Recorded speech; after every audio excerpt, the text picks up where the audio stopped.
right, why don't we go ahead and begin. Good morning, everybody. Welcome to the 11th Texas Water Research Network meeting. This, of course, is a virtual meeting. We'll go from now until 1 p.m. Realize you guys have all kinds of things on your schedule, so it's a nice thing about a virtual meeting. You can pop in and out as you need to. But we do have our eye on a workshop at the end of the meeting. The last hour or so of the meeting will be a workshop to see how we can integrate the things we're learning today potentially into a manuscript on the theme and the topic. So I'm Jay Banner. I direct the Environmental Science Institute at UT Austin, and be co-organizing the meeting with Jose Abella Gutierrez, also with the Environmental Science Institute, who you'll hear from in a minute about all kinds of things related to our agenda today. But I wanted to start off talking about the network, a little bit of a history of it. It'll be very brief, what its mission is, and what we've done in the past and what we hope to do today. So the briefest history is that this is the 11th meeting. We have these about every 9 months. The pandemic threw a bit of a monkey wrench into things. We started back in 2015. And let me share with you what our mission is. It's to facilitate collaborations on scientific research on the nexus of changing water availability, rapidly growing urban corridors in Texas. Those are two really huge challenges that act synergistically to really provide big impacts on our current and future sustainability of our water resources. And the second part of the mission is to facilitate collaboration and communication that links science and policy in order to advance resilience for Texas water resources. That's what we're about. And the membership is far and wide. Over 70 different institutions, agencies, organizations are represented in the membership of Texas Water Research Network. Here's a list of publications that have grown out of network meetings, specifically meetings designed to produce these. And first one by Margaret Cook. Happy to report has come back with very positive reviews about sustainability and policy in environmental justice and water resources infrastructure in Texas. And Yael Glazer led an effort in a previous meeting on Winter Storm Uri. And then John Nielsen Gammon, who we'll also hear from this morning, led the effort that resulted in the publication in 2020 about unprecedented drought challenges for Texas water resources in a changing climate. It was published in Earth's Future. All right, so we hope to do something similar with today's meeting. And today's meeting will have the theme of the 2023 heat wave and drought, causes and impacts on major sectors of Texas. And that's what we're all about today. It's quite a lineup, as Jose will share with you soon. And I just wanted to take a moment to talk about kind of the inspiration and the motivation for why this. Well, it may be obvious enough that this was a really big event, but we have a facilitation team as part of the network.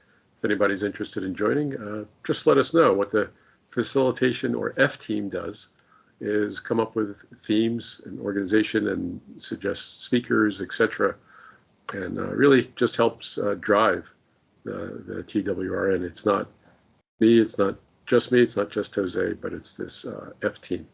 And we were talking about what this fall meeting would be, and I'm pretty sure it was, we were throwing around ideas, and I'm pretty sure it was Robert Mace who said, hey, what about this pretty big thing we've been experiencing for the last several months? It's having a huge impact on water resources.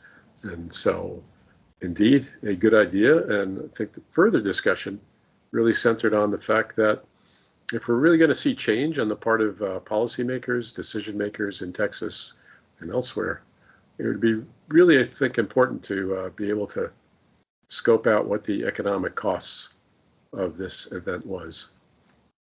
I think, many of us agree who have worked with decision makers that the bottom line is often something that's a big motivator.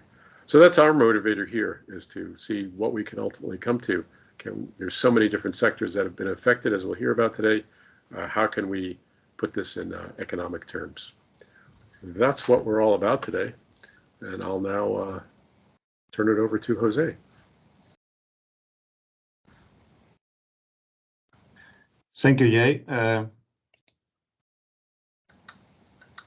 I'm going to share my screen briefly with the program.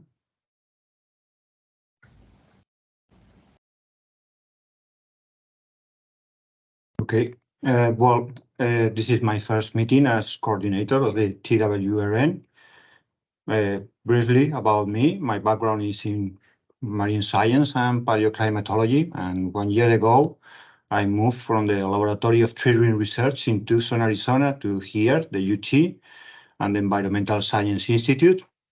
I want to thank the ESI staff, Gide, Joy, and Angelina. They are supporting us during this meeting, and they will be helping with questions and answers.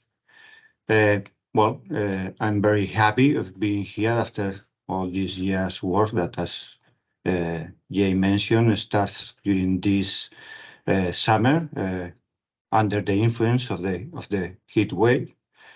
The meeting is organized in 5 parts. In the first part, John Nelson Gaimon and Robert Mays will explain the climate mechanisms of the summer heat and dry wave and the consequences for Texas water resources. During the second part, we will explore the impacts on major sectors of Texas with the talks of Brianna Wyatt, Jason Clear, and Andrew Dessler.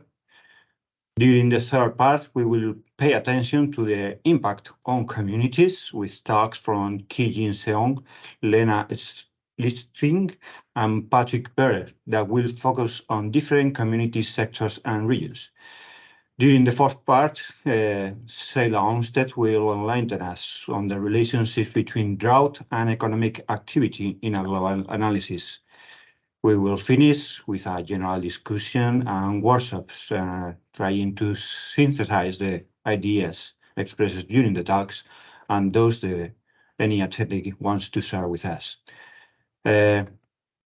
Before I introduce our first speaker, I want to highlight that the Texas Water Research Network is, as its name says, a network, and you can use this network without our permission or by sending an email to the email list.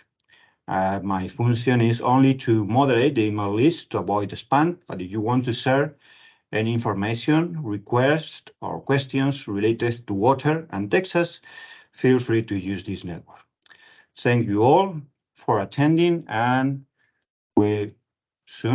let's wait to 8:15 to start with our first speaker,